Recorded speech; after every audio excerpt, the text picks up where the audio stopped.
प्यारे विद्यार्थियों, enjoy commerce channel में आपका स्वागत है। Today will discuss about principles of accounting. Accounting में जो कार्य होता है रिकॉर्डिंग का, क्लासिफाइंग का, समराइजिंग का सारा कार्य रूल्स रेगुलेशन के मुताबिक होता है। इन सभी रूल्स के सेट को ही हम जो है अकाउंटिंग प्रिंसिपल्स के नाम से जानते हैं। आज अकाउंटिंग प्रिंसिपल्स पर हम विस्तार से चर्चा करेंगे। आओ अभी आज का टॉपिक शुरू करते हैं। Dear students, principles of accounting का विकास हमारे अकाउंटेंट के लंबे एक्सपीरियंस यानी अनुभव के आधार पर हुआ है।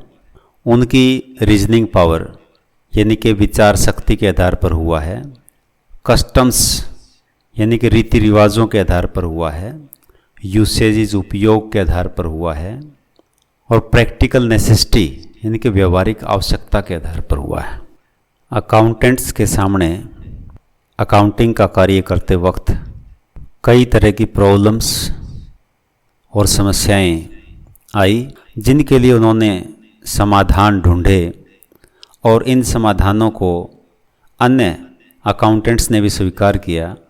तो ये सब समाधान नियम बन गए और समय बीतने के साथ साथ इन नियमों को प्रत्येक स्थान पर मान्यता मिल गई।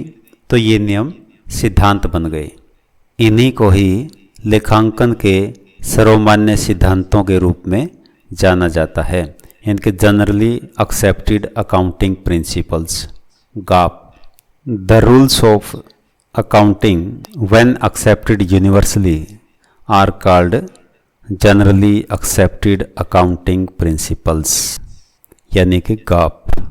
Dear students, accounting principles are neither static nor confined यानी कि सिद्धांतों में स्थिरता या सीमितता नहीं पाई जाती है, अर्थात वे व्यावसायिक परिस्थितियों के अनुसार समय व्यतीत होने के साथ साथ परिवर्तित होते रहते हैं। और अब हम इसकी डेफिनेशन के बारे में डिस्कस करेंगे। तो एक डेफिनेशन यहाँ पर दी गई है RN एंथोनी के अनुसार, the rules and conventions of accounting are common referred to as principles यानी कि लेखांकन के नियमों तथा परंपराओं को ही सामान्य सिद्धांत कहते हैं। यानी कि जो लेखांकन के सिद्धांत हैं वो मुख्य रूप से दो भागों में बांटे गए हैं। एक है अकाउंटिंग कॉन्सेप्ट्स यानी कि लेखांकन अवधारणाएं, और दूसरा है अकाउंटिंग कन्वेंशंस, इनके लेखांकन प्रथाएं। तो इन दोनों को ही RN एंथोनी ने अपनी डेफिनेशन में शामिल किया है। और अब हम लेखांकन सिद्धांतों की विशेषताओं यानी कि कैरेक्टरिस्टिक्स ऑफ अकाउंटिंग प्रिंसिपल्स को एक एक करके यहाँ पर डिस्कस करेंगे। कैरेक्टरिस्टिक्स में जो फर्स्ट पॉइंट है, डेवलप्ड बाय नेचुरल पर्सन। तो प्यारे विद्यार्थियों, लेखांकन सिद्धांतों का विकास जो हुआ है हमारे अकाउंटेंट्स के माध्यम से हुआ है। और लेखांकन के सिद्धांत हमारी जो नेचुरल साइंसेज हैं जैसे केमिस्ट्री है, फिजिक्स है, उनके सिद्धांतों की तरह तो संपूर्ण नहीं होते, लेकिन लेखांकन प्रक्रिया में ये बहुत ही उपयोगी होते हैं। जो सेकंड पॉइंट हमारा है दैट इज यूनिवर्सल, सर्वव्यापक। तो लेखांकन के सिद्धांत यूनिवर्सल हैं, सर्वव्यापक हैं। इन सिद्धांतों की पालना विश्व के प्रत्येक देश के सभी अकाउंटेंट्स के द्वारा की जाती है। तो थर्ड पॉइंट यहाँ पर है बेस्ड ऑन जनरल लॉज, सामान्य नियमों पर आधारित। इन सिद्धांतों का विकास लेखाकारों की सामान्य स्वीकृति से हुआ है, जनरल एक्सेप्टेंस से हुआ है, और ये सिद्धांत सामान्य नियमों पर आधारित होते हैं। फोर्थ पॉइंट हमारा यहाँ पर है derived from arguments and experiences, तर्क एवं अनुभव द्वारा प्रतिपादित। तो लेखांकन के सिद्धांतों का प्रतिपादन किसी लिखित कानून द्वारा न होकर के तर्क के आधार पर, अनुभव के आधार पर, आवश्यकता के आधार पर और प्रयोग के आधार पर हुआ है। और फिफ्थ पॉइंट हमारा है नॉट टू बी स्टैटिक, स्थिरता का न होना। लेखांकन के सिद्धांतों में स्थिरता का अभाव पाया जाता है। ये सिद्धांत समय के साथ साथ परिवर्तित होते रहते हैं।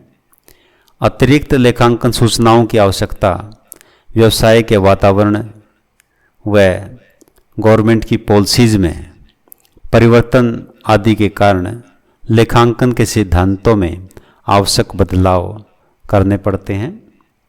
और last but not least 6th point है एक्सेप्टेंस ऑफ अकाउंटिंग प्रिंसिपल्स, सिद्धांतों की स्वीकार्यता। प्यारे विद्यार्थियों, सिद्धांतों की स्वीकार्यता 2-3 बातों पर मुख्य रूप से निर्भर करती है। एक तो हम ये देखते हैं जो अकाउंटिंग के प्रिंसिपल्स हैं वो कितने रिलेवेंट हैं, कितने अनुरूप हैं। इनके सिद्धांतों की अनुरूपता, रिलेवेंस, इस बात पर निर्भर करती है कि वे प्रयोगकर्ताओं को कितनी अनुरूप व उपयोगी सूचना प्रदान करते हैं। दूसरा पॉइंट यहाँ पर है व्यावहारिकता, फिजिबिलिटी का। तो सिद्धांतों की व्यावहारिकता यानी कि फिजिबिलिटी इस बात पर निर्भर करती है कि उन्हें कितनी आसानी से व कम लागत पर अपनाया जा सकता है। और तीसरा पॉइंट यहाँ पर हम देखते हैं निरपेक्षता का है, ऑब्जेक्टिविटी का है। तो सिद्धांतों की निरपेक्षता यानी कि ऑब्जेक्टिविटी इस बात पर निर्भर करती है कि उनमें कितनी निष्पक्षता है, बायसनेस कितनी है उनमें, अर्थात उनकी सत्यता की कितनी जांच की जा सकती है। तो ये था आज का हमारा टॉपिक। प्यारे विद्यार्थियों, इस आशा और उम्मीद के साथ कि आपने अपने आसपास सफाई का पूरा ध्यान रखा हुआ है और आज का ये वीडियो आपको पसंद आया है, इसे लाइक करें, शेयर करें, सब्सक्राइब करें, अपने मित्र दोस्तों में इसको चर्चा करें ताकि ज़्यादा से ज़्यादा विद्यार्थियों को इसका लाभ मिल सके। धन्यवाद। जय Hind. Have a nice day.